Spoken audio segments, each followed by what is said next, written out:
본 방송에서 제공하는 투자 정보는 투자 판단에 대한 조언입니다. 방송에서 제공하는 주식의 가치, 가격 상승 및 가격 하락에 대해서는 방송사에서 보장하지 않습니다.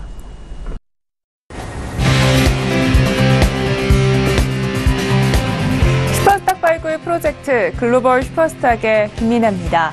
새로운 한 주가 시작됐습니다. 주말 사이에 미중 무역 전쟁은 다소 완화됐지만 아시다시피 변동성이 매우 커서 경계감을 늦출 수가 없는데요. 미 국채, 달러, 그리고 기술주는 월스트리트 투자자들이 이 변동성을 피해서 달려간 대피 자산이라고 합니다. 이번 주도 저희 알찬 투자 전략을 잘 꾸리셔야 하는데 월요일 글로벌 슈퍼스탁과 함께 하시면서 또 다른 대피 자산은 없는지 함께 살펴보시죠. 저희 방송은요, 서울경제TV 홈페이지 그리고 톡스타 홈페이지를 통해서 함께 하실 수 있습니다. cntv.co.kr, 톡스타.co.kr을 통해서 접속해 보시기 바랍니다. 참고로 본 방송에서 제공하고 있는 정보는 투자 판단에 대한 조언일 뿐 주식의 가치나 수익률을 보장하고 있지 않습니다. 저희 서울경제TV는 자본시장법을 준수하여 1:1 투자상담, 유사주신행위, 무인가 영업행위, 불법 대여계정 홍보 및 가입 코드 등 모든 불법 사항들 엄중하게 금지하고 있습니다. 출발하기 전에 시장 동향부터 체크해 보도록 하겠습니다. 네, 먼저 국내 증시로 가보도록 하겠습니다. 지난주 금요일 양지수 모두 1%대 넘는 강세로 마감이 됐는데요. 이번 주는 어떻게 흘러갈까요? 먼저 코스피 지수입니다. 코스피 지수는 오르고 있습니다. 0.09% 오르면서 2313선으로 흘러가고 있습니다. 수급 동향도 함께 체크해 보도록 하겠습니다. 현재 개인이 많이 사고 있습니다. 996억 원 정도 매수 중이고요. 여기서 기관이 1000억 원대가 넘는 매도를 펼치고 있는데요. 여기 국가단체 매도세가 거센 걸로 확인이 됐습니다. 이어서 코스닥 지수도 함께 체크해 보도록 하겠습니다. 코스닥 지수 역시 상승하고 있습니다. 0.27% 오르면서 830선으로 유지하고 있습니다. 수급 동향 역시 함께 체크해 보셔야겠죠. 자, 코스닥 지수도 역시 기관과 외국인이 팔고 있는데요. 외국인이 315억 원 정도 매도 중이고요. 개인이 438억 원 정도 매수 중입니다. 이번 주는 스튜어드십 코드가 본격적으로 시작이 되면서 양지수에 힘을 실어줄 수 있을지 함께 살펴보시면 좋겠습니다. 이어서 해외 선물 지수로 넘어가 보도록 하겠습니다. 먼저 나스닥 지수입니다. 나스닥 지수는 현재 0.23% 오르면서 7,410선으로 이어가고 있습니다. S&P 500 지수도 함께 살펴보시죠. 역시 오르고 있습니다. 0.14% 오르면서 2,807선으로 유지하고 있습니다. 이어서 달러 인덱스 지수를 보겠습니다. 달러 인덱스 지수는 계속 94선을 유지를 하고 있는데요. 현재는 0.04% 소폭 하락하고 있습니다. 이어서 골드 지수 함께 체크해 보도록 하겠습니다. 골드 지수는 강달러 기조가 계속적으로 유지가 되면서 하락세를 면치 못하고 있는데요. 지난주에는 지난해 7월 이후로 최저치를 기록을 하기도 했습니다. 현재는 0.11% 오르면서 1242달러로 거래 중입니다.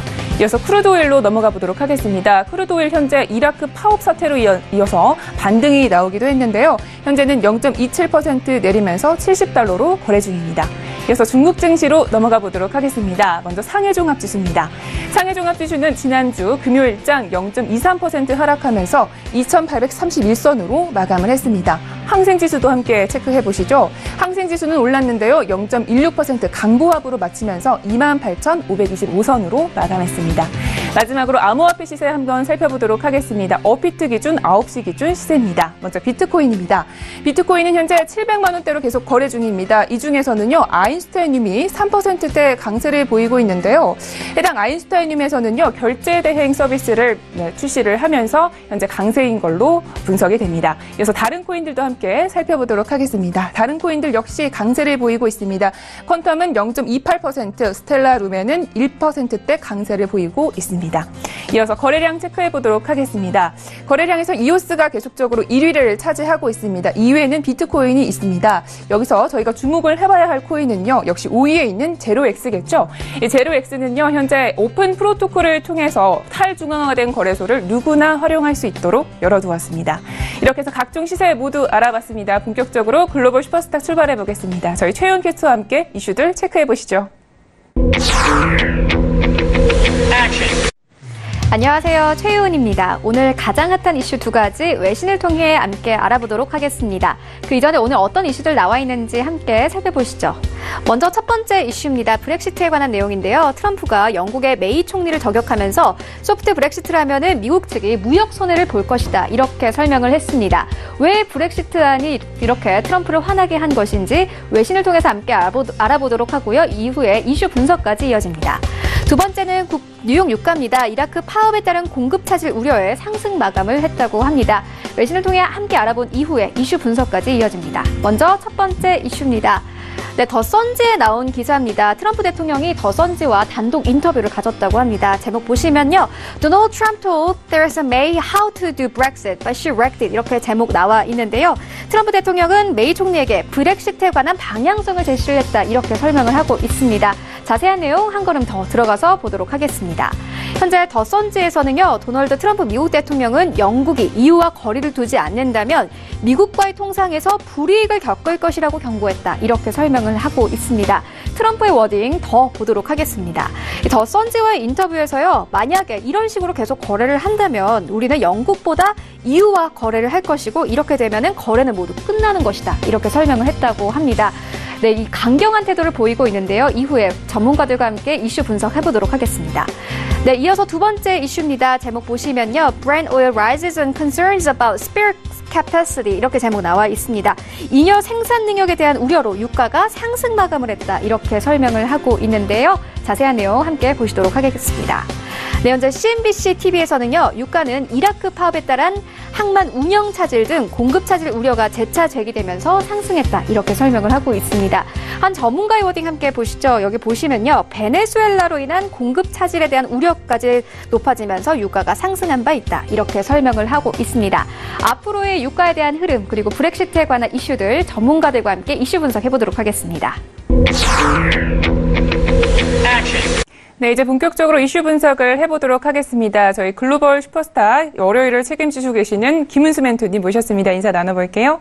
안녕하세요. 네, 안녕하세요. 네, 반갑습니다. 네. 주말 잘 보내셨죠? 네, 잘 보내셨나요? 네. 자, 첫 번째 이슈를 같이 분석을 해보도록 하겠습니다. 자, 먼저 외신을 통해 좀 알아봤는데요. 이번 주도 여러 가지 다양한 이슈들이 많을 것 같습니다. 자, 특히나 지금 영국을 방문한 이 트럼프가 처음에는 메이 총리를 좀 압박을 했다가 지금은 관계가 매우 좋다 이렇게 또 돌변을 했어요, 태도를. 둘 사이에 좀 어떤 일이 있었던 건가요? 일단은 지금 12일입니다. 영국을 첫 공식 방문한 트럼프 대통령이 또 한 번 사고를 쳤습니다. 지금 트럼프 대통령은 메이 총리가 내놓은 브렉시트를요, 그대로 실행할 경우에는 미국과 무역 거래는 없다라고 경고를 했습니다. 즉, EU 유럽연합과 완전히 결별을 하지 않는다면 미국과의 통상협상이 쉽지 않을 것이다라고 협박을 한 겁니다. 현재 메이 총리는요, EU와 경제적인 관계를 유지하고 있는 소프트 브렉시트를 추진을 하고 있습니다. 또한 브렉시트 이후에는 EU 단일 시장에서 배제되는 것을 대비해서 미국과 지금 추진하고 있던 FTA를 하고 있는데, 그런 식의 브렉시트면 이제 미국과 거래하기가 어렵다라고 얘기를 하면서 메이 총리의 입장이 굉장히 지금 난처한 상황입니다. 하지만 이에 대해서 지금 파운드화가 급락세를 보였습니다. 반대로 지금 달러 인덱스는 재차 상승을 하고 있는 상황인데요. 이렇게 되자 영국에서는 내정 간섭이다라고 이제 트럼프를 이제 논란을 좀 일으키면서 트럼프 대통령은 말을 바꿨는데요. 영국의 브렉시트에 대해서 마지막에는 이제 무조건적인 이 지지와 자유무역을 언급을 하면서 FTA를 추진하기로 확정을 했습니다. 알겠습니다. 자, 그런데 이 도대체 어떤 모습이 진짜 트럼프의 모습이고 또 진짜 미국의 모습인지가 궁금합니다. 지금 이 트럼프 같은 경우에는 이렇게 계속 태도를 좀 바꾸는데 어떤 이유가 있을 것 같은데 어떻게 보시나요? 일단 트럼프 대통령의 이 행동에는 몇 가지 공통점이 있습니다. 굉장히 근엄한 표정으로 초반에는 아주 강하게 밀어붙인다는 건데요. 거기에는 반발이 크게 나오거나 자신이 이제 실수를 하게 됐다라고 했을 때는 곧바로 한 발 물러서는 모습을 보이고 있습니다. 사실 이번 나토 정상회의에서도 사실 마찬가지였는데요. 일단 11월 중간 선거를 의식한 일종의 쇼맨십이다라고 볼 수가 있고요. 하지만 이런 모습을 본 영국 여론이 지금 브렉시트 자체에 대해서 오히려 더욱 안 좋아졌다고 봐야 합니다. 여기에 미국과 러시아의 정상회담을 앞두고 있기 때문에 항상 러시아를 견제하고 있는 영국으로서는 지금 트럼프 대통령의 행보에 따라서 영국의 이 정치적 영향 연합 관계도 바뀔 것으로 보이고요. 지금으로서는 유로화 그리고 파운드화가 전저점 테스트 가능성을 염두하고 시장을 볼 필요가 있다라고 말씀드립니다. 네. 알겠습니다. 자, 첫 번째 이슈는 여기까지 이야기를 들어보도록 하고요. 계속해서 두 번째 이슈도 함께 체크를 해보도록 하겠습니다. 자, 최근에 이 리비아는 전국 불안으로 인해서 사실 이 수출을 좀 막아놨었던 게 지금 풀렸습니다. 그런데 이번엔 또 이라크의 파업 사태가 빚어지게 되면서 지금 유가가 다시 또 오르기 시작을 했는데요. 이런 유가 급등 계속될 걸로 저희가 봐야 할까요? 일단 결론부터 좀 말씀을 드리자면요. 일시적인 영향만 줄 것이다라고 보입니다. 이라크에서 일자리와 더 나은 처우를 요구하고 있는 시위대가 남부의 도시죠. 바르사 인근의 움카스르 상품 항만을 점거하면서 이라크 원유 수출에 좀 차질이 생겼습니다. 그리고 사실 이번 주 초에 크게 불거지지는 않았습니다. 노르웨이 해상 원유 시추 노동자들이 임금 협상을 거부한 채 파업을 하고 있는 상황이고요. 크나르펠드 유전이 생산이 중단된 것에 이어서 또 다른 유가 상승 재료가 나타났다고 볼 수가 있습니다. 하지만 일단 리비아에서 석유 수출이 다시 시작된 상태입니다. 그리고 다음 달이면 캐나다의 오일 샌드 또한 재가동이 될 수 있는 이러한 상황에서요. 미국이 엄포를 놓았던 이란 수출 석유 제재 또한 노르웨이 노동자뿐만이 아니고 이제 엄포를 놨던 이란 석유 수출 제재가 동맹국 일부를 제외하고는 사실상 지금 무시를 한 상태입니다. 이래서 미국 역시 국가별로 판단을 해서 이제 예외를 인정한다는 쪽이 어느 선회한 상황이고요. 이렇게 유가 방향의 호황제가 겹치고 있는 상황입니다. 미국과 러시아의 정상회담이 시선이 모아질 수밖에 없는 상황이고 이슬람 시아파 친하게 지내는 러시아가 과연 시아파의 맹주인 이란에 대해서 어떠한 제재를 할 것인가에 대해서 중요 포인트로 보시는 게 좋을 것 같습니다. 그리고 이 지금 매수세가 팽팽한 상황에서 베이커유즈 시추 공수가 지난주와 동일하게 나왔습니다. 그래서 기술적인 반등에 무게를 두면서 수 시스템 시그널에 따른 거래 전략을 잘 세워야 할 것으로 보이고 있습니다. 네. 그러니까 지금 나오고 있는 이 이슈들은 모두 일시적인 반등을 줄 수 있는 이슈들이다. 이렇게 진단을 해주셨습니다. 자, 지금 이번 주에도 이 미국과 러시아의 정상회담 그리고 파월 의장의 또 연설들이 있습니다. 지금 실적 시즌을 앞둔 가운데 이번 주 일정들도 굉장히 중요할 것 같은데요. 이번 주 저희가 주목해봐야 할 일정들 어떤 것들이 있을까요? 네, 이번 주 주식 시장에서 주목해야 할 부분은 4가지로 뽑을 수가 있습니다. 파월 연준 의장의 의회 청문회 그리고 미국 2분기 기업 실적 그리고 중국 실물 경제 지표가 나오고요. 미국이 2차 관세죠. 160억 달러에 관하는 이 중국 제품 관세 발효 등이가 있습니다. 특히 파월 연준 의장 청문회를 비롯해서 미국의 채권 시장 이슈에 따라서 시장 변화가 어느 정도 예상이 되고 있고요. 특히 이번 달 5일이었죠. 트럼프 대통령이 2주 안에 2차 관세 160억 달러 규모의 발효를 할 것이라고 언급을 했기 때문에 주 후반 관련 이슈가 시장에 영향을 줄 것으로 예상이 되고 있습니다. 오늘입니다. 오늘은 6월 소매 판매 그리고 BOA, 블랙락, 넷플릭스 등의 실적이 발표가 되고요. 헬싱키에서 푸틴 대통령과 이 트럼프 대통령이 오늘 정상회담을 갖게 됩니다. 내일입니다. 17일 존슨앤존스, 코메리카, 골드만삭스 등의 실적이 발표가 되고요. 이 제롬 파월 의장이 상원에서 증언을 앞두고 있고요. 6월 산업 생산이 나올 예정입니다. 18일입니다. 연준이 경기평가고수인 베이지북을 발표하고요. 모건 스탠리, 이베이 등의 실적이 발표가 예정되어 있습니다. 또한 19일은 미국 상무부가 수입산 자동차가 이 국가 안보에 위협이 되느냐 안 되느냐 여부를 따질 수 있는 공청회가 열릴 예정이고요. 6월 경기 선행지수 그리고 도미노, 마이크로소프트의 실적이 발표가 될 예정입니다. 20일입니다. 20일 금요일에는요. 제임스 블라드 세인트루이스 연은 총재가 연설을 하고요. GE, 젠텍스 등의 실적이 나옵니다. 특히 주말도 주목을 하셔야 됩니다. 이번 주 주요 국가 G20 재무부 장관들과 중앙은행 총재들이요. 아르헨티나 부에노스아이레스에서 만나 무역 전쟁에 대해서 논의할 예정이기 때문에 오늘 한 주 굉장히 유의하시고 넘어가셔야 될 것 같습니다. 네, 알겠습니다. 자, 이렇게 해서 이슈 2가지 잘 짚어봤습니다. 이번에는 해외 선물 시장에서 저희가 잘 대응할 수 있도록 가이드 한 줄 평을 드는 시간을 가져보도록 하겠습니다. 네, 멘토님, 오늘의 가이드는요? 네, 오늘의 가이드는요. 결국 러시아만 어부지기다라고 한번 정해봤습니다. 네, 결국 러시아만 덕을 봤다라는 이 뜻이죠? 네. 네. 지금 현재 상황을 반길 만한 곳은 러시아 한 군데밖에 없습니다. 미국과 중국의 무역 전쟁으로 인해서 중국의 대두가 농산물 수입 노선이 러시아로 바뀌게 된 상황이거든요. 게다가 미국의 대이란 제재가 러시아는 더욱 이란 내에서 영향력을 공고할 수 있게 된 상황입니다. 거기에다 러시아 스캔들을 지금 조사 중인 미국의 뮬러 특검이요. 러시아 장관 12명을 기소한 상태입니다. 여기서 만약에 러시아가 인정을 한다라고 했을 땐 트럼프 대통령은 그야말로 11월 중간 선거를 앞두고 있는 상황에서 직격탄을 맞을 수밖에 없습니다. 그래서 트럼프 대통령은 강하게 러시아를 압박할 수 있는 상황이 아니고요. 오히려 친러시아 정책을 가지고 갈 가능성이 굉장히 큽니다. 러시아를 가장 견제하고 있는 지금 EU의 경우에는요. 트럼프 대통령이 오히려 영국의 하트 브렉시트를 지지하면서 EU 내 분열을 사실상 조금 유도를 하고 있고요. 물론 이후 트럼프 대통령이 부인을 했지만 사실 트럼프 대통령의 진심은 영국의 이 하드 브렉시트라고 생각이 들고 있습니다. 또한 지금 러시아에게는 사실 계속 호재들이 좀 들어오고 있습니다. 하지만 달러화 강세가 지금 지속이 되고 있는 상황에서 계속 지속이 된다면 러시아 자체에서도 경기 상황이 안 좋아질 수밖에 없기 때문에 어느 정도의 표정 관리를 할 것인가에 대해서 관건으로 가지시고 잘 보셔야 될 것 같습니다. 네, 알겠습니다. 이 트럼프의 속내를 다른 국가들도 좀 알 것 같은데 앞으로 이해관계가 어떻게 될지 주목을 해보시면 좋겠습니다. 자, 이어서 매매 전략 시간으로 가보도록 하겠습니다. 이번 주에 또 트레이딩 전략을 어떻게 펼치면 좋을지 이야기 들어보도록 하겠습니다. 네. 지금 차트를 보면서 좀 말씀을 드릴게요. 네. 요즘 가장 변동성이 높은 크루드 오일에 좀 집중하도록 하겠습니다. 일단은 70.72, 여기 70.72달러의 안착 시도가 굉장히 중요한 상황입니다. 여기를 안전하게 안착을 하게 된다면 추가 반등을 노려볼 수 있는 상황이고요. 하지만 계속 돌파를 하지 못한다라고 했을 때는 아래 주요 라인으로는 68.90 그러니까 68달러 후반까지는 떨어질 수 있다라고도 염두를 하셔야 됩니다. 기술적인 반등을 노려볼 수 있는 상황입니다. 하지만 매수는 일단 관망을 한 다음에 70.70 이 주요 라인을 정확하게 안착할 때까지는 기다린 후에 접근을 하셔야 되고요. 그 전까지는 반등을 하게 된다라고 했을 때는 짧게 매도세를 가지고 대응을 하시는 게 좋겠습니다. 현재 이라크 파업과 소요 사태가 장기화가 되지는 않을 것 같습니다. 그렇기 때문에 반드시 이 부분의 뉴스도 체크를 하시고 넘어가셔야 되고요.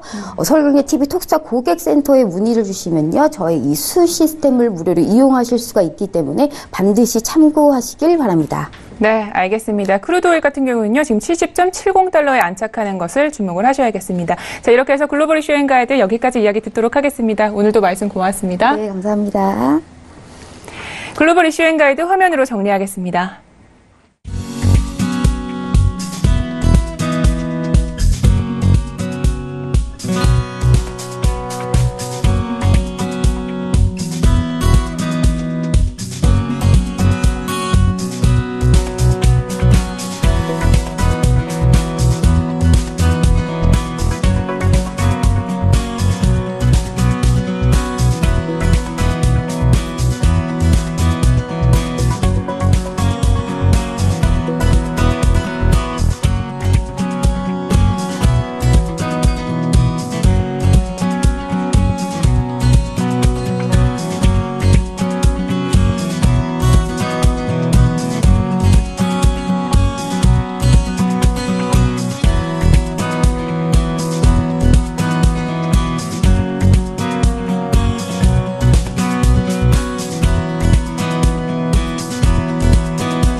슈퍼스탁을 찾아가는 여정에서 여러분의 가이드가 되어드리는 저희 글로벌 슈퍼스탁, 이번에는 차이나 이슈 앤 가이드 시간으로 돌아왔습니다. 중국 시황 이야기 그리고 유망 투자 종목에 대해서 소개를 들어보실 수 있습니다. 자, 먼저 어떤 이슈들이 있는지 화면으로 만나보시겠습니다.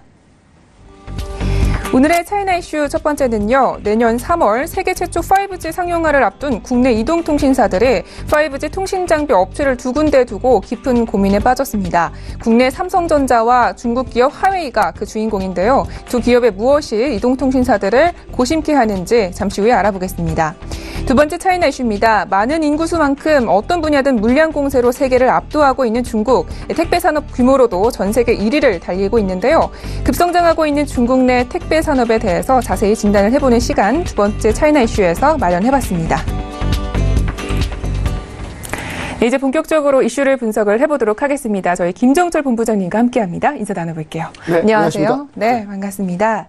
자, 전일장 중국장 시황을 좀 알아봐야겠는데 전일장이면 이제 금요일이겠죠? 네.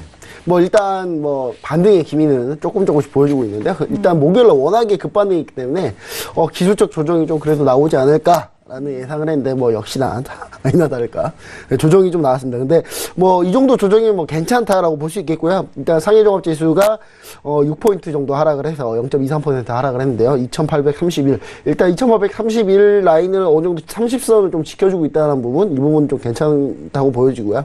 선전 성분지수가 53포인트 하락을 했고 마이너스 0.58% 하락을 했는데요.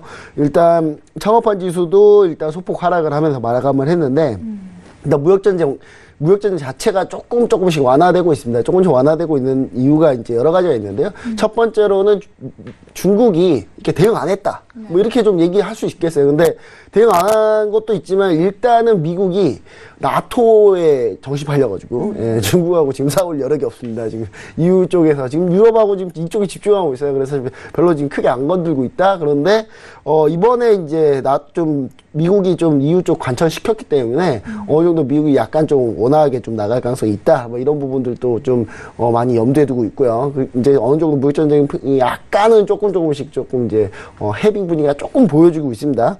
근데 이제 6월 수출입 지표가 이제 잘 가다가 6월 수출입 지표, 그러니까 중국에 봤을 때 6월 수출입 지표가 대미 무역 흑자가 계속 늘어나니까 미국이 계속 시비를 거는 거거든요. 근데 이게 또 6월 달에 역대 최대치가 발표가 됐어요.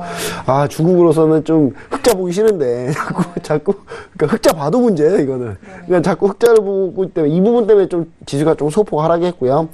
그리고 이제 주요 이제 업종별로 보면 주류 바이오 식품 그다음 의료기계 이쪽 부분들이 조금 상승을 했고 조선 석유 항공기 금융 이쪽이 좀 하락을 한 그런 모습을 보여주고 있습니다. 네, 알겠습니다. 자, 이렇게 해서 중국 시황 간략하게 알아봤고요. 자, 본격적으로 이슈 분석부터 해보도록 하겠습니다. 자, 첫 번째 이슈 먼저 어떤 이슈인가요? 네, 이게 이제 사실 우리나라 뉴스 아니야 이렇게 하는데 이게 지금 중국에서도 이슈입니다. 왜냐하면 지금 상당히 좀 촉각을 곤두세우고 있거든요. 그러니까 왜냐하면 이제 이동통신사들이 최근 이제 5G 최초 상용화 우리나라가 5G 최초 상용화에 목숨을 걸었어요. 그래서, 서로 최초 상용화 하려고 하고 있는데, 일단 통신장비를 어디선가 구해와야 되거든요. 근데 통신장비를 구해오려고 하는데 삼성 거 쓰느냐, 지금 화웨이 거 쓰느냐.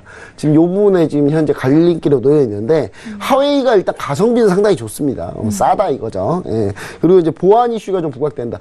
무역전쟁에 단초 제공했던 게 화웨이 통신장비 썼다가 미국이 미 해군 해킹당한, 물론 100%는 아닙니다. 이거는 그냥 추측인데, 일단, 그리고 이제 삼성전자가 이제 다만 적기에 5G 통신장비를 공급하면은 이제 공급할 수 있는지에 대한 문제가 조금 걸려있는 그런 뉴스입니다. 네. 이 방금도 말씀을 들으셨다시피 지금 미중 무역전쟁의 원인 중 하나가 이 5G 통신장비라고 볼 수가 있습니다. 그런데 지금 현재 삼성전자가 그동안 약점이었던 이 3.5GHz의 지금 이 통신장비를 양산했다라는 겁니다. 자, 그럼 어떻게 보면은 중국 하회에 지금 도전장을 내밀었다 좀 이렇게 분석을 해볼 수도 있을 것 같아요. 좀 현재 패권 경쟁 어떻게 돼가고 있나요? 뭐 사실 삼성전자는 뭐 5G에 관해서는 뭐 별로 점유율도 없습니다. 별로. 되게 요만큼만 점유율을 가지고 있거든요. 근데 그거보다는 사실 기술력은 사실 좋아요. 기술력은 좋은데 삼성전자가 좀 단가가 비싸기 때문에 항상 그런 부분 문제입니다. 이 5G 같은 경우는 어떤 거냐면 앞으로 이 사물 인터넷, 인공지능을 가능하기 위해서 이제 기간 통신망이기 때문에 각국이 이걸로 패권 경쟁을 합니다. 당연하겠죠. 전기차, 그다음에 자율주행차 어떻게 합니까? 계속 통신을 받아가면서 자율주행하는 거예요. 왜냐? 도로 교통을 계속 이렇게 통신을 통해서 위치를 파악하고 계속해서 알려줘야 되거든요. 그러니까 어떤 거든 다 5G가 이제는 들어갈 수밖에 없는 그런 상황인 거죠. 근데 이제 지난번 소개해드렸듯이 미 해군 해킹 관련해서 미국 같은 경우가 이제 허위 통신 장비를 쓰고 있었는데 이제 이 부분을 조금 해킹에 대해서 의심을 좀 하고 있어요. 그래서 이제 요즘 공들이고 있는 게 이제 중국 같은 경우는 이제 한국 시장을 공들입니다. 왜냐하면 미국 시장은 화웨이가 들어갈 수가 없습니다, 이제는. 예, 이제 그런 상황이기 때문에, 이제 한창 한국 시장 공들이고 있는데, 대부분의 이제, 중국 같은 경우는 요즘 이제 한국 시장에 어떻게든 좀 팔기 위해서 좀 많이 노력을 하고 있는 상황이죠. 근데 한국 같은 경우는 유무선 인터넷 보급률이 전 세계 1위에요. 뭐, 부동의 1위입니다. 우리나라 참 대단한 것 같아요. 이런 것. 되게 손가 급해요. 제가 정말 빠른 거 정말 좋아합니다. 저도 빨리 얘기하고 있죠. 일단은, 속도면에서 일단 단연 이제 전 세계 1위인데, 한국에서 이제 성공을 하게 되면, 글로벌적으로 성공한다. 왜냐? 한국 거의 전초전이나 다름없거든요. 그러니까 한국 시장에서 먼저 선점을 하는 게 상당히 중요한데, 일단은 지금 반면에 지금 이제 화웨이가 좀 적적인 반면에 에릭슨하고 노키아 같은 경우는 5G 기술력 자체가 좀 떨어집니다. 그래서 올해 내에 양산하기가 사실 힘들어요. 그래서 사실 에릭슨하고 노키아의 점유율이 화웨이랑 거의 비슷비슷하거든요. 근데 이 두 회사가 거의 5G에서 좀 뒤쳐져 있기 때문에 그래서 지금 미국이나 EU가 걱정을 하고 있는 거예요. 중국에 대해서.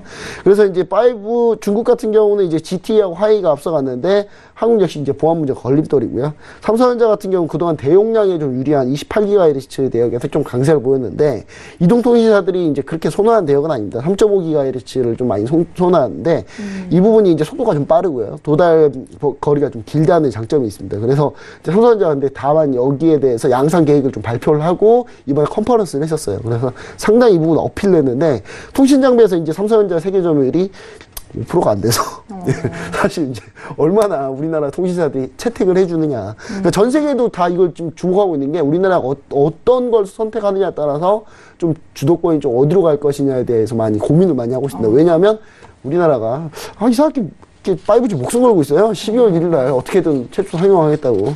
별로 중요한 것 같지는 않은데 제가 봤을 때는.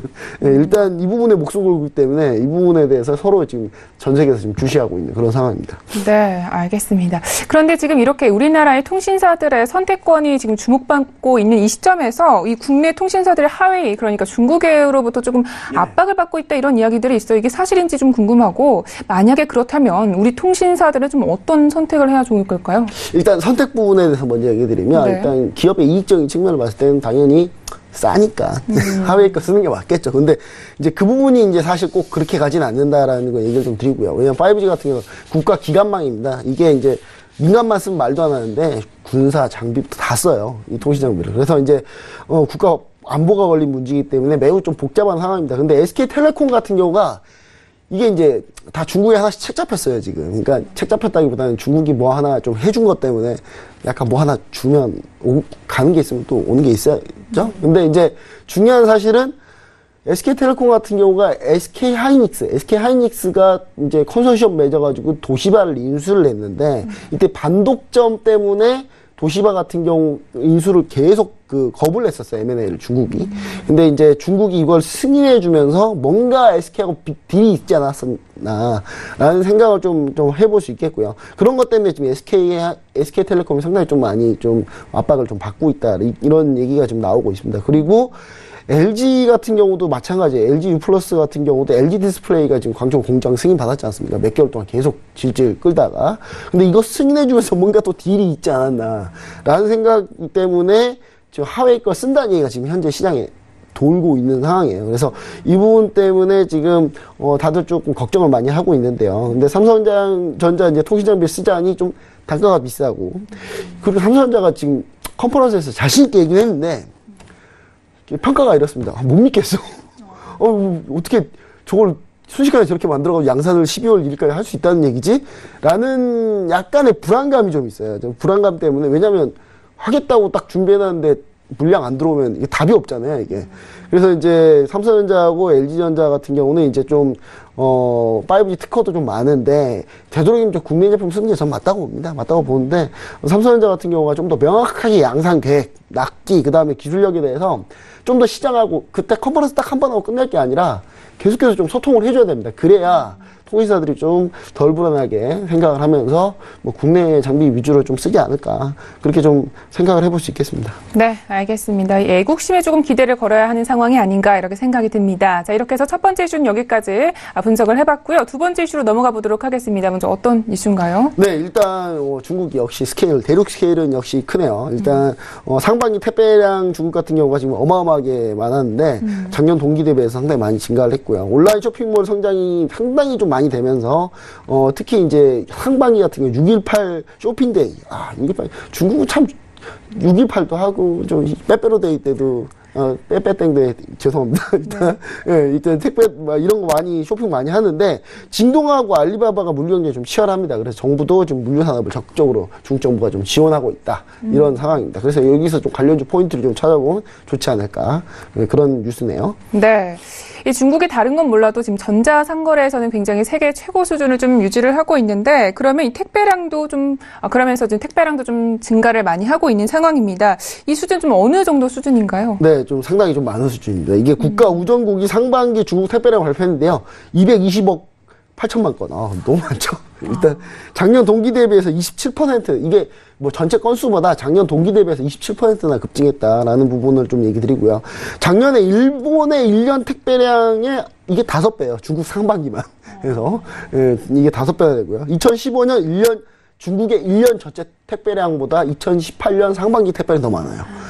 무지하게 홈쇼핑 많이 합니다. 근데 일단 6월 달에 수치만 해도 이제 5월 달보다 34%가 증가했고요. 계속 갈수록 증가하고 있습니다. 특히 이제 6월 달에는 6.18 징동의 쇼핑데이가 있었어요. 그때 한번 제가 소개 한번 시켜드렸고요. 그 관련한 내용은 2014년에 전 세계 1위 택배 대국으로 등극을 했는데 택배 업체는 물론 관련 산업들, 그러니까 포장하려면 이제 종이 박스 많이 쓰잖아요. 네. 플라스틱 많이 쓰는데 어마어마하게 잘 팔리고 있다는 그런 상황입니다. 우리나라도 지금 우리나라도 이거 관련주가 있어요.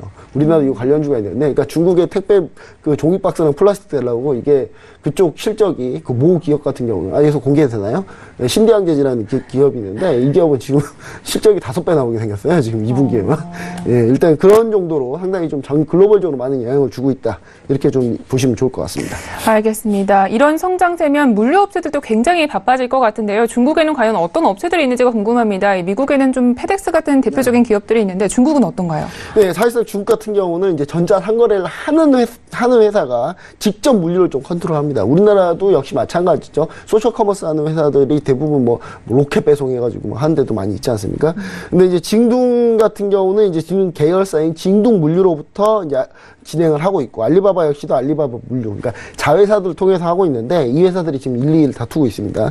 덩달아서 이제 물류 산업 기술력도 빠르게 진화하고 있는데 징동 물류 같은 경우는 드론 택배, 무인 창고를 좀 많이 도입을 했어요. 그래서 스마트 분류에 집중하고 있고 드론 공항도 만든다는 상당히 좀 제가 봤을 때는 이쪽 부분은 상당히 앞서가고 있다 이렇게 얘기 드리고 싶고요. 알리바바도 이제 자회사인 이제 차이냐오가 있는데 이 물류 사업을 진행하는 회사입니다. 근데 이 회사 같은 경우도 스마트 물류 허브 이제 국제적으로 한번 나가보겠다. 알리바바가 지금 그렇게 하고 있는데 이게 국내는 24시간 무조건 배송하고 해외는 1:1로 연선 국가들에 대해서는 72시간 내로 배송하는 목표로 지금 글로벌적인 이런 물류 시스템을 만들려고 지금 준비하고 있습니다. 네, 알겠습니다. 자, 이렇게 해서 차이나 이슈 2가지 잘 짚어봤습니다. 자, 본격적으로 저희 중국 시장에 잘 대응하기 위해서 가이드 한 줄평을 듣도록 하겠습니다. 네, 멘토님, 오늘의 가이드는요? 네, 오늘 같은 경우는 허울뿐인 5G 최초 상용화보다는 내실 있는 후발주자가 낫다. 이렇게 좀 얘기해보고 삼성전자 말씀하시는 거죠? 아니요, 그거보다는 일단 우리 SK텔레콤이나 LG플러스나 이렇게 우리나라 통신 3사 KT까지 해가지고 좀 이렇게 5G 좀 늦게 하면 어때요? 네. 좀 삼성전자나 이런 통신장비 회사들이 좀 양산하거나 기술력 되게끔 기다려주는 좀 상황이 좀 필요합니다. 왜냐하면 이게 12월 1일에 하나, 뭐 내년 3월에 하나, 제가 봤을 때는 그렇게 별 차이 없거든요. 우리나라가 한 6개월만 지나면 어차피 1위 할 거기 때문에 제가 봤을 때 이런 부분에 대해서 너무 목매일 필요가 없다. 그래서 좀 5G 최초 상용화 타이틀에 너무 집착해하지 말자라는 거고요. 보안 이것 때문에 이제 보안을 등한시할 필요가 없어요. 우리나라 솔직히 통신사들 CF 광고 보세요. 보안 하면서 막 요즘 CF 많이 하잖아요. 네. 그럼 도대체 차회의 것은 무슨 보안을 얘기하고 싶은 건지 저는 이 부분이 참 궁금하고요. 삼성전자도 통신 3사가 확실하게 믿을 수 있는 데이터하고 제품을 좀 지속적으로 좀 보여주면서 설득을 할 필요가 있지 않나 그런 생각을 좀 해볼 수 있겠습니다. 네, 알겠습니다. 자, 가이드 한 주평 잘 들어봤고요. 자, 매매 전략 시간으로 가보도록 하겠습니다. 오늘도 리뷰 시간을 갖도록 할 것 같은데 네, 이게 어떤 이제 종목? 리뷰를 안 할, 뭐, 웬만하면 좀 새로운 종목 좀 가져오려고 했거든요. 네. 근데 너무 올라가지고, 좀 자랑하는 건 아닙니다만은, 본의 아니게 좀 자랑이 됐네요. 일단, 예, 만해화학을 다시 한번 가지고 나왔습니다. 만해화학 보시면은, 일단 차트를 제가 한번 크게 한번 만들어 볼게요. 왜냐면 차트가 지금 제가 차트 파일을 가져왔는데, 차트 파일이 잘 안 돼서요. 일단은, 만해화학 같은 경우는 중국 유일의 폴리우레탄 원료 생산 기업입니다. 전 세계 1위고요. 절대로 뭐, 이 부분 뭐, 깨지지 않는 그런 회사고요.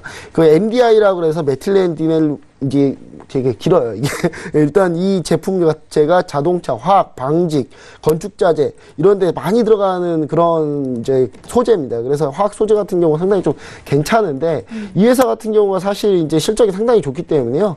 다만 이제 화학 공정 이제 수직 계열한 것 때문에 최근에 좀 많이 좀 비용이 좀 나갔다가 다시 지금 실적이 상당히 좀 좋아지면서 많이 올라왔다. 뭐 이렇게 좀 보여줄 수 있겠고요. 최근에 이제 제가 이게 추천드린 지가 이제 얼마 안 됐는데 지금 얼마 안 됐는데 그럼 다시 왜 또 리뷰를 금세 하냐?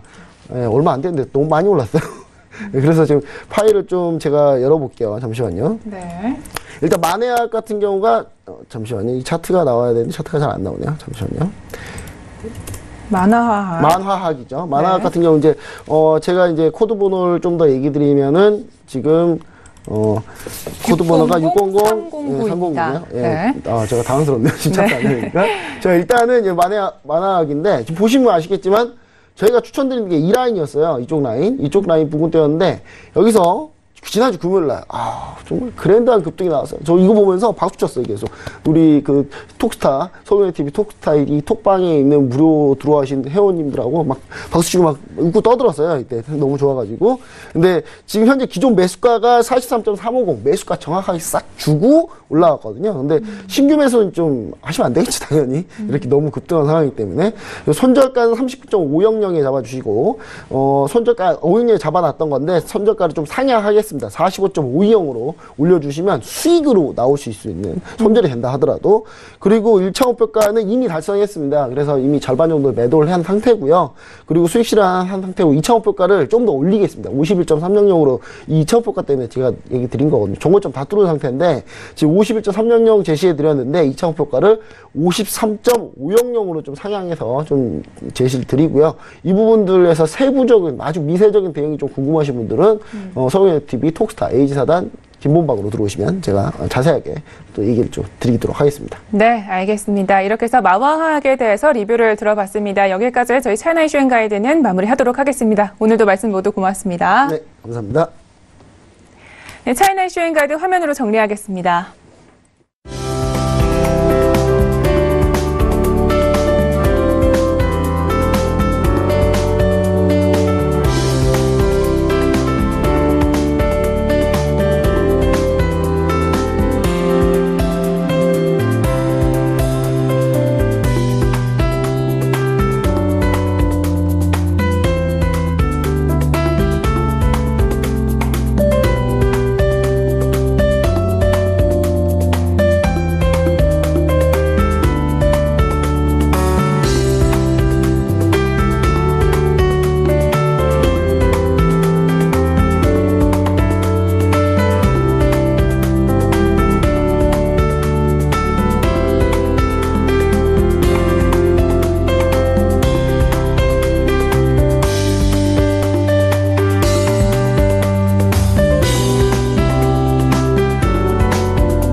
암호화폐와 관련된 엄선된 정보들만 드리는 저희 글로벌 슈퍼스탁의 자랑 시간이죠. 코인 이슈 앤 가이드 시간으로 돌아왔습니다. 자, 먼저 어떤 이슈들이 나와 있는지 화면으로 만나보시죠.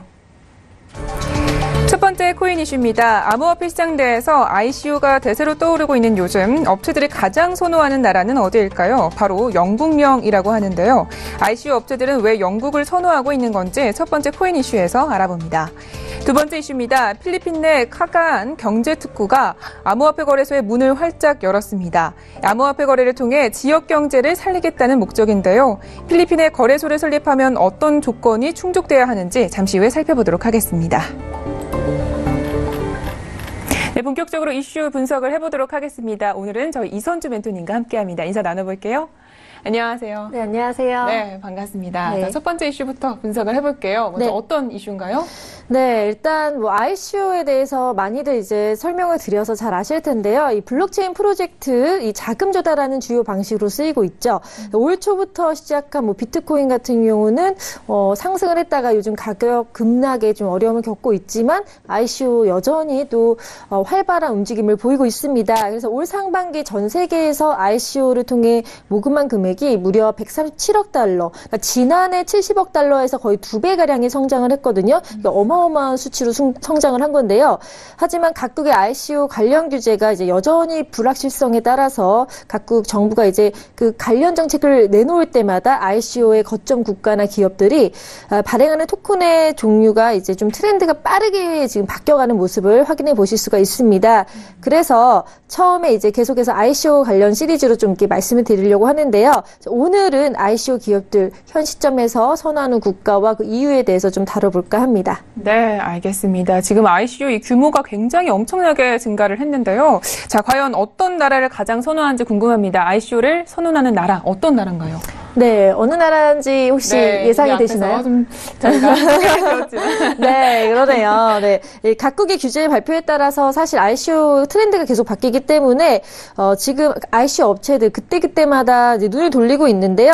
이번 이제 조사를 좀 했습니다. 그래서 지난 11일 기준 ICO 평가 업체 중 하나인 ICO 레이팅을 분석한 결과 이제 현재 ICO를 진행하고 있는 업체가 413곳이거든요. 근데 그 중에서 ICO를 진행하는 국가 정보를 공개하지 않아도 되기 때문에 233개 프로젝트는 공개를 하지 않았고요. 그 나머지 180개 프로젝트 중 가장 많은 나라를 차지한 국가는 42개 업체가 근거지로 삼고 있는 영국령입니다. 그러니까 영국을 비롯해서 영국의 정치적 권한이 있는 영국의 해외 영토라든지 케이맨 제도, 지브롤터, 버뮤다, 버진 아일랜드, 맨섬 등이 이제 영국령에 포함되어 있는데요.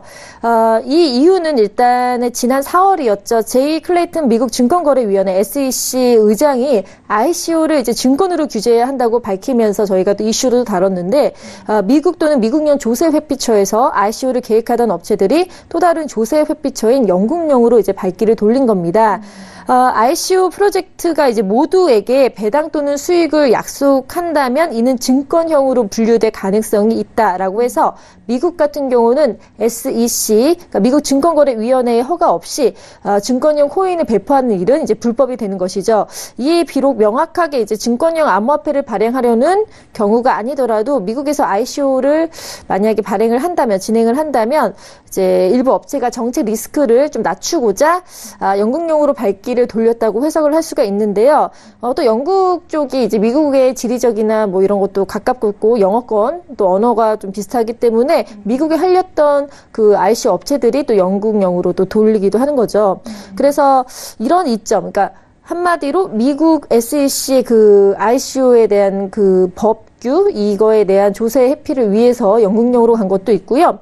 또 이제 영국의 선제인 금융 시스템이 발달을 해 있습니다. 그래서 그런 금융 시스템의 적용을 받아서 독자적으로 ICO에 대해 친화적인 정책을 펼치고 있거든요. 그래서 이런 것들도 ICO 기업의 매력이 될 수 있다라고 보여집니다. 그래서 지브롤터만 하더라도 영국령이죠.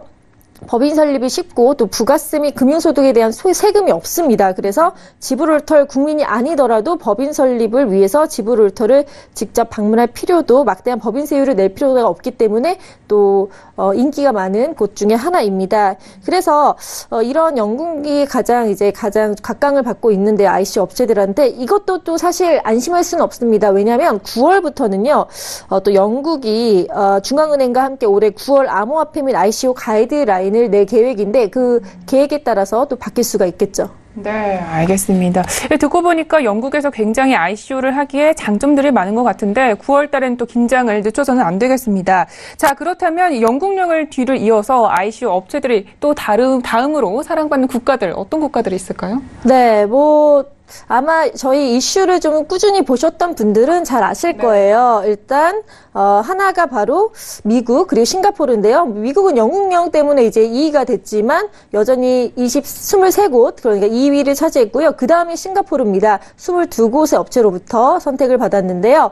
자, ICO를 진행한 한 암호화폐 업체 관계자가 이런 얘기를 했습니다. 현 시기에 미국을 택한 대부분의 업체들은 본사 자체를 일단 미국에 두고 있고 또 해외 법인을 두는 것보다는 자국인 미국에 두는 것이 업무상 효율적이고 또 사실 SEC 이런 까다로운 규제를 거치더라도 본국을 포기하지 못할 가능성이 크다. 그리고 또 어떻게 보면은 이 SEC의 엄격한 기준을 거쳐서 했다는 거는 오히려 더 신뢰를 할 수 있기 때문에 장기적으로는 더 좋게 보는 업체들도 있다라고 이제 그런 업계 의견을 밝혔고요. 싱가포르의 경우도 마찬가지입니다. 싱가포르에 있는 이제 크립토 밸리라고 해서 코인 관련 이제 밸리 마을이 형성이 되어 있는데 네트워킹을 위해서라도 필수적으로 고려되는 ICO 선택지라는 게 업계 관계자들의 설명입니다. 싱가포르도 워낙 그런 금융이나 이런 쪽에 중심지가 되고 있으니까요. 그래서 규제 측면에서도 이제 싱가포르는 명확한 가이드라인을 갖고 있어서 불확실성을 줄일 수 있는 지역, 그러니까 미국과 싱가포르는 오히려 명확한 가이드라인 때문에 인기가 높다라고 생각이 됩니다. 그래서 업체들이 할 수 있는 것 그리고 don't 할 수 없는 것 이것들로 명확히 구별이 되어 있기 때문에 오히려 편하다라는 장점이 있다고 하는데요. 이렇게 미국과 싱가포르에 이어서 또 스위스와 러시아도 각각 스위스는 15개 그리고 러시아는 11개 업체가 ICO를 진행하고 있는데요. 홍콩 같은 경우도 8곳의 아시아 중에서도 높은 인기를 받고 있습니다. 역시나 싱가포르에 앞서서 스위스도 크립토밸리를 형성한 나라로 명성을 얻고 있고요. 언제든 다양한 블록체인 소통 전문가와 이렇게 의사소통이 원활히 교류될 수 있고 빠르게 진행될 수 있다라는 또 장점을 들 수가 있습니다. 하지만 비용이 스위스가 물가도 비싸잖아요. 역시 ICO 비용도 좀 비싸고 또 복잡한 행정 절차가 있기 때문에 이런 것들은 또 단점으로 꼽히고 있습니다. 스위스에서 ICO에 들어가는 변호사 비용만 1억 원이 훌쩍 넘는다고 하더라고요. 그에 반해서 이제 싱가포르가 좀 그런 물가 면에서는 좀 싸서 이런 것들도 각각의 또 비교를 따지면서 진행이 되고 있습니다. 네, 알겠습니다. 이전에도 저희 싱가포르에 대해서 이야기를 해주신 게 저도 기억이 납니다. 이렇게 해서 첫 번째 이슈는 여기까지 짚어봤고요. 두 번째 이슈로 넘어가 보도록 하겠습니다. 먼저 어떤 이슈인가요? 네, 이제 필리핀도 활발하게 이제 ICO나 여러 가지 암호화폐 관련해서 거래소 등 움직임이 지금 나오고 있는데요. 사실 필리핀 작년 2월에 암호화폐 규제안을 내놓는 등 빠르게 움직인 편이었습니다. 특히 필리핀 중앙은행 부총재가 이제 국가의 선구적인 규제 수립을 언급을 하면서 비트코인이 빠르고 편리한 통화라고 또 그 장점을 언급하기도 했는데요. 이렇게 한 은행의 부총재가 이제 말할 정도면 얼마나 이렇게 우호적으로 지금 대하고 있는지를 확인해 볼 수가 있는 거죠. 그리고 이런 분위기 속에서 이제 필리핀의 카카얀이라는 경제특구가 있는데 이 경제특구가 이제 필리핀의 법인을 세운 암호화폐 거래소에 라이센스를 발급하고 나섰는데요. 이게 홍콩 기반의 거래소에 이제 라이센스를 발급한 이후에 이제 암호화폐 거래소를 운영하겠다는 신청을 허가를 하면서 총 3군데의 암호화폐 거래소 사업을 지금 허가를 한 상태입니다. 그래서 이 카카안 경제특구는 여태까지 이제 몇몇 블록체인 업체에 사업 권한을 제공을 하고 있지만 암호화폐 거래소에 라이센스를 발급한 것은 이번이 처음이고요. 투자를 조건으로 암호화폐 거래 라이센스를 발급을 해서 지역 경제를 활성화하겠다는 그 전략을 세우고 지금 운영하고 있습니다. 네, 알겠습니다. 자, 그렇다면 이 필리핀의 카카얀 경제특구에다가 저희가 라이선스를 좀 발급하기 위해서는 좀 어떤 요건들이 충족되면 좋을까요? 네, 카카얀 경제특구의 라이선스를 발급하기 위해서는 이제 암호화폐 업체들의 몸부림이 계속 오래전부터 시작이 된 상태예요. 그래서 신청을 할 때 이제 10만 달러 라이선스를 발급하기 위해서 10만 달러의 자금을 지출을 해야 되고요. 현재 약 70여 개에 달하는 암호화폐 업체들이 이 카카얀 경제특구의 눈에 들기 위해서 지금 노력을 하고 있습니다. 그리고 이 만기가 있습니다. 바로 6개월 만기인데요. 여기 그 세자라고 줄임말로 이제 카가얀 경제 특구를 세자라고 하는데 이 요구하는 요건을 충족시키면 이제 거래소는 영구적으로 사업을 할 수 있게 됩니다. 그래서 주요 조건이 거기 그 지역에 대한 투자인데요. 거래소는 운영 2년 내 최소 100만 달러를 이제 특구에 투자를 해야 되고요. 더불어 또 향후 거래소에서 발생하는 총 거래의 0.1%를 이 세자가 갖게 되는 겁니다. 앞서 이 세자는 최대 25개 암호화폐 거래소에 라이선스를 발급하면서 암호화폐 규제 및 엄격한 검증 절차를 실시할 예정이라고 밝혔는데요. 이 세자의 수석은 이제 카가얀 경제특구가 스캠 범죄자의 소굴이 되지 않기를 바란다라고 이렇게 밝히면서 정직성 검증을 통해서 암호화폐 투자를 유인하는 거래인지 그 여부를 확인하면서 운영을 하겠다라고 밝혔습니다. 그래서 모든 ICO 운영 업체가 코인을 발행할 때 이제 자산 근거를 가지는 것을 의무화할 것이라고 단서 조항을 밝히기도 했죠. 네, 알겠습니다. 자, 이렇게 해서 이슈 두 가지 잘 짚어봤습니다. 이번에는요, 저희 암호화폐 시장에 잘 대응할 수 있도록 가이드 한 주평을 듣도록 하겠습니다. 민토님, 오늘의 가이드는요? 네, 오늘의 가이드는 프랑스 월드컵 우승의 영광 ICO도입니다. 어제 이제 월드컵을 보셨군요? 네, 봤습니다. 네. 그래서 제가 좀 눈이 부어있지 않나요? 네. 아니, 잠깐 보려고 했는데 너무 재밌어서 계속 봤는데요. 자, 프랑스가 제가 오랜만에 또 월드컵 우승을 했는데요. 자, ICO에서도 좀 활발한 움직임을 보이고 있습니다. 일단 암호화폐 및 ICO에 대해서 사실 프랑스 보수적인 입장을 보이고 있었는데요. 예를 들어서 프랑스 암호화폐 관련 소득을 부동산 소득으로 분류를 해서요. 한 45%의 세금을 매겨서 측정을 했었습니다. 그런데 지난 4월에 이제 프랑스 당국이 ICO에 대해서 비트코인 거래로 인한 소득은 부동산 그리고 뭐 동산 소득으로 이제 따로 분류해야 된다. 부동산이 아니다라고 밝히면서 과세 항목이 변경되면서 이제 현재 ICO에 부과됐던 세율을 19%로 45에서 19%로 낮췄습니다. 그리고 또 그 암호화폐 이제 TF팀을 만들어서요. 올해 안으로 암호화폐 규제 재정비에 나선다고 밝혔는데요.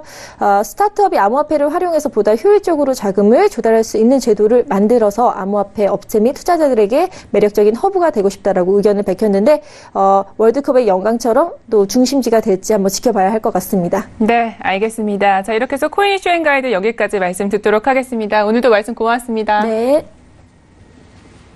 네, 오늘도 저희 글로벌 슈퍼스탁은 해외 선물과 중국 주식 그리고 암호화폐까지 전 세계를 대상으로 유망 투자 종목 발굴하기 위해서 열심히 달려왔습니다. 참고로 저희 방송은요, 제공하고 있는 정보는 투자 판단에 대한 조언일 뿐 주식의 가치나 수익률을 보장하고 있지 않다는 점 고지해드립니다. 글로벌 슈퍼스탁 오늘은 여기까지입니다. 오늘도 성공적인 투자 판단하시길 기원합니다. 저희는 내일 이 시간 찾아뵐게요. 오늘도 함께해 주신 여러분 고맙습니다.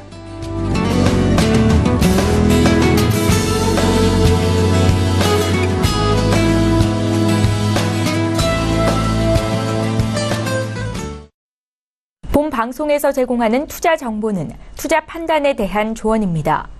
방송에서 제공하는 주식의 가치, 가격 상승 및 가격 하락에 대해서는 방송사에서 보장하지 않습니다.